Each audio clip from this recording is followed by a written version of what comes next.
महाराज जी, जैसे आज वृंदावन की होली शुरू हो गई है और अगले 4 दिन तक होली चलेगी। महाराज जी, बहुत सारे युवतियां आपको सुनती हैं, तो ये आज आपके यहाँ कोई संदेश सब भारतवासियों? हम तो सबसे यही प्रार्थना करेंगे कि होली महोत्सव प्रहलाद जी के द्वारा प्रकट किया गया है।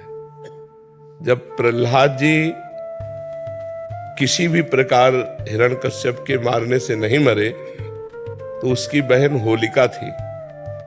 वो हिरण्यकश्यप को उदास देखा, उसने कहा भैया उदास क्यों हो? तो उनका ये प्रहलाद मर नहीं रहा, तो उनका आज मर जाएगा। लकड़ी का बहुत सा ढेर लगाया जाए और उसमें लेकर हम प्रहलाद को बैठ जाएंगे तो हमें अग्नि से वरदान मिला है, एक पट, शीतल पट, जिसको हम मोड़ लेंगे तो हमारा रोम भी नहीं झुलसेगा और प्रहलाद मर जाएगा। बड़ा प्रसन्न हुआ हिरण्यकश्यप। उसने बहुत लकड़ी का पहाड़ लगाया, उसमें ऐसा बनाया जिसमें प्रहलाद जी को लेकर उनकी बहन बैठ गई। प्रहलाद जी की बुआ हुई हिरण्यकश्यप की बहन। आग लगा दी गई तो भगवान की कृपा से ऐसी वायु चली कि शीतल पट प्रहलाद जी के ऊपर आ गया और वो जलकर राख हो गई।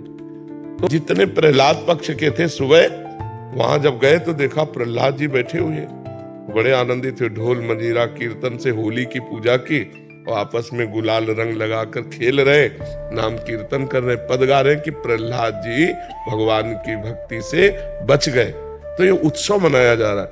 ये लोग जो शराब पीते हैं, गंदे हरकतें करते हैं, एक दूसरे के चेहरे पर कालिक पोतते हैं, नालियों में ये हिरण्यकश्यप पक्ष के हैं। अब वो भी तो उत्सव मनावे, कैसे मनावे? तो वो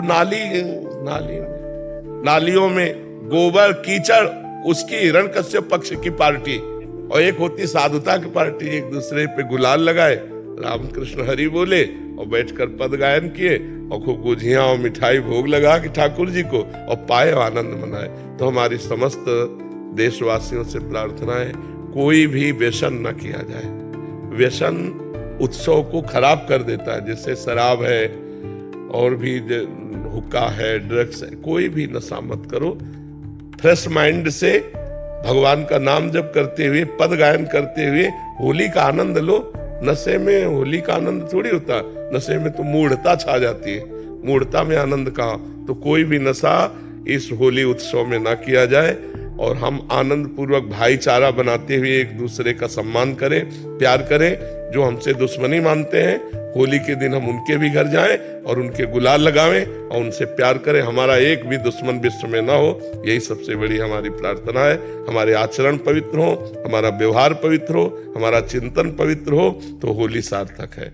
नहीं, कितने लोग नशा करके झगड़ा कर लेते हैं, कितने लोग अपनी हानि कर लेते हैं। अच्छा, आंख कितनी सूक्ष्म वस्तु है, उसकी आंख में अगर देखने में कमी आ जाए या चोट लग जाए, गुलाल तो गुलाल कीचड़ फेंकते हैं, कपड़ा फाड़ देते हैं, शराब पिए, उद्दंडता, ये सब ठीक नहीं। ऐसा होली उत्सव न मनाए जो सभ्यता के खिलाफ हो, समाज के खिलाफ हो, हमारे धर्म के खिलाफ हो, अध्यात्म के खिलाफ हो। ऐसा कोई कार्य न करें। सबसे पहली बात है कि शराब न पिए, जो शराब पीते हैं होली उत्सव में स्वाहा कर दें।